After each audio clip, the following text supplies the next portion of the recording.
Russia મોસ્કોના mayor, રાજધાની ઉપર 2 Ukrainian ડ્રોનને અવરોધી દીધા. મોસ્કોના ઉપનગરોમાં એક મુસાફર વિમાન અસામાન્ય રીતે નીચી ઊંચાઈએ ઉડ્યું. આ ઘટના ત્યારે બની જ્યારે 9 યુક્રેનિયન ડ્રોન, જે રશિયન રાજધાની તરફ જઈ રહ્યા હતા, તેને નીચે પાડવામાં આવ્યા. Russian federal air transport agency Rosaviatsia એ ખાતરી આપી કે મોસ્કોનું હવાઈ ક્ષેત્ર બંધ કરાયું નથી અને એરપોર્ટ સામાન્ય રીતે ચાલુ રહ્યા. યુનાઇટેડ સ્ટેટ્સ ઇઝરાયલની તપાસને કારણે સમગ્ર આંતરરાષ્ટ્રીય ફોજદારી અદાલત ICC પર પ્રતિબંધો લગાવવાની વિચારણા કરી રહ્યું છે.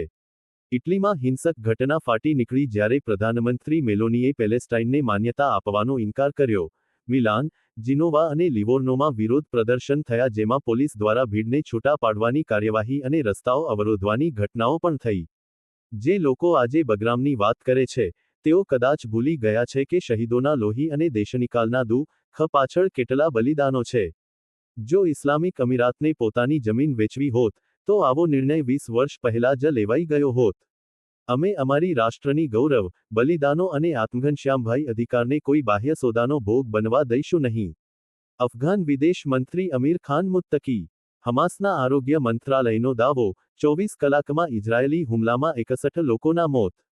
બ્રિટનમાં પેલેસ્ટાઇનના રાજદૂત હુસામ જમલોત. પેલેસ્ટાઇનને માન્યતા આપવું બ્રિટન માટે એક ઐતિહાસિક ક્ષણ છે. ઈરાનના વિદેશ મંત્રી અરાકચી. ન્યૂયોર્કની ચર્ચાઓમાંથી ઉકેલ નીકળવાની આશા છે, નહીં તો જરૂરી પગલાં લેવામાં આવશે.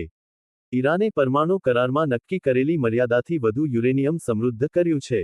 27 સપ્ટેમ્બરે તેના પર સંયુક્ત રાષ્ટ્રના પ્રતિબંધો ફરી લાગુ થશે, જે બાદમાં રાજનૈતિક ચર્ચાઓ દ્વારા દૂર પણ થઈ શકે છે. રાષ્ટ્રપતિ ટ્રમ્પે કહ્યું છે કે અમેરિકા ઈરાન સાથે અર્થપૂર્ણ વાતચીત કરવા તૈયાર છે. ચીનના રાષ્ટ્રપતિ શી સાથે મારો ટેલિફોન પર ખૂબ જ ઉપયોગી સંવાદ થયો.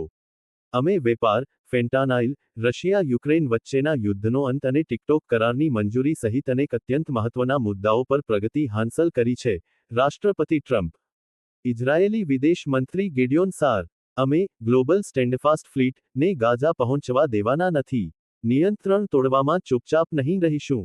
રિપોર્ટ. દરકાસ મોખા. અમદાવાદ દસ્તક ન્યૂઝ 24.